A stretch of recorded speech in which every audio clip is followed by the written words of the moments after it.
In less than 200,000 years, over 90% of all marine species vanished from the fossil record. Witness how 4 million cubic kilometers of basalt lava buried Siberian carbon deposits, how ocean pH plummeted by 0.7 units in decades, and how the global carbon cycle collapsed entirely before we reveal the deep-sea mechanism that suffocated the planet. The Permian Triassic extinction event occurred precisely 251.9 million years ago, marking the most cataclysmic biological crisis in Earth history. In the Tunguska-sized eruption zones of the Siberian Traps, massive intrusions of magma cooked immense beds of coal, limestone, and organic-rich shale. Geochemical markers in marine limestone reveal that this thermal metamorphism released an estimated 100,000 gigatons of carbon dioxide into the atmosphere. Global surface temperatures surged by 10 degrees Celsius, driven by runaway greenhouse warming that completely disrupted the planetary climate equilibrium. As atmospheric carbon dioxide concentrations crossed 2,500 parts per million, the surface oceans absorbed unprecedented volumes of the gas. This massive influx formed torrential rains of dilute carbonic acid, driving surface ocean pH down from a stable 8.2 to an acidic 7.4. Marine organisms relying on calcium carbonate for their shells faced immediate chemical dissolution, as undersaturated waters stripped away their protective outer layers. Brachiopods and bryozoans, which had dominated shallow marine ecosystems for 50 million years, experienced near-total extinction within a few thousand generations. When the chemistry of the ocean turns hostile to basic minerals, survival ceases to be a matter of adaptation and becomes a physical impossibility. Even robust groups like the trilobites, which had survived 2 previous mass extinctions, succumbed completely to the compounding stresses of acidification and warming. Higher water temperatures drastically reduced the solubility of oxygen in seawater, cutting dissolved oxygen levels by up to 80% across global shelf zones. With surface waters holding minimal oxygen and deep circulation stalling, vast tracts of the Panthalassa Ocean transition into toxic, anoxic dead zones. Hydrogen sulfide gas, produced by anaerobic green sulfur bacteria thriving in the oxygen-starved depths, began to off-gas directly into the atmosphere. Isotopic signatures of sulfur in deep-sea core samples confirm that these euxinic, sulfide-rich waters breached the photic zone multiple times during the crisis. Terrestrial plants suffered alongside marine life as acid rain and toxic gas plumes devastated the Siberian and Euramerican forests, halting photosynthesis for centuries. Fungal spikes in the geological record, documented across Italian, Canadian, and Australian sections, show that deadwood outpaced all living flora globally. Calcifying plankton at the base of the marine food web vanished entirely, destroying the primary productivity engine that supported higher trophic levels. Apex predators like the 10-meter-long ichthyosaur precursors and large carnivorous fish starved as their prey bases collapsed within a 10,000-year window. Coral reefs, which provide habitat for 25% of all marine species, suffered a hiatus lasting 10 million years, the longest reef gap in Earth history.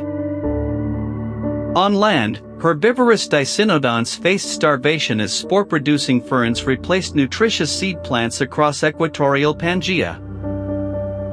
Sedimentary records from the Canning Basin in Western Australia indicate that water temperatures in tropical shallows spiked to an unsustainable 40 degrees Celsius. This thermal barrier created a marine desert where cellular proteins denatured and enzymatic processes in marine fauna failed completely. The destruction was systematic, dismantling every layer of the marine ecosystem from the plankton up to the apex predators. Weathering rates on land tripled due to the relentless acid precipitation, washing massive toxic loads of toxic metals directly into coastal shelves. Iron, nickel, and copper concentrations in shelf sediments peaked at levels thousand-fold above background rates, poisoning remaining coastal life. Volcanic nickel emissions acted as a nutrient fertilizer for methanogenic microbes, which then pumped billions of tons of methane into the atmosphere. Methane possesses a global warming potential 84 times greater than carbon dioxide over a 20-year timescale, accelerating the runaway heating. While minor extinction events typically recover within 1 million years, the end Permian biosphere required over 5 million years just to show basic diversification. Early Triassic sediments contain the Lilliput effect, where surviving marine species shrank to a fraction of their normal body size due to chronic stress. Unusually high concentrations of disaster taxa, such as the opportunistic bivalve chlorea, dominated impoverished seafloors for millions of years. Planktonic calcifiers remained virtually absent from the fossil record throughout the entire Induan Age, lasting approximately 1 million years. Ecosystem recovery stalled repeatedly because ongoing volcanic pulses from the Siberian Traps injected new carbon dioxide every few 100,000 years. Isotope excursions in organic carbon show at least 4 distinct carbon release pulses during the 5 million year extinction aftermath. Tropical forests did not return until the Middle Triassic, leaving equatorial Pangaea as a vast, barren desert devoid of vertebrate life for millions of years. Marine vertebrate predators, including early ichthyosaurs and thalattosaurs, did not reappear in abundance until the Anisian stage, 2 million years later. Modern anthropogenic carbon emissions currently release approximately 10 gigatons of carbon per year into the atmosphere and oceans. This modern release rate is estimated to be at least 10 times faster than the carbon input rate during the Permian-Triassic boundary event. Since the Industrial Revolution, surface ocean pH has dropped by 0.1 units, representing a 30% increase in hydrogen ion concentration. Current projections indicate that if emissions continue unabated, ocean pH will decline by another 0.4 units by the year 2300. Coral calcification rates globally have already declined by 15% compared to pre-industrial baselines measured in museum coral skeletons.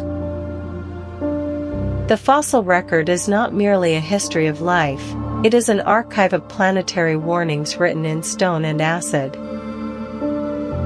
Over 400 hypoxic zones currently choke coastal marine environments worldwide, driven by agricultural runoff and warming surface waters.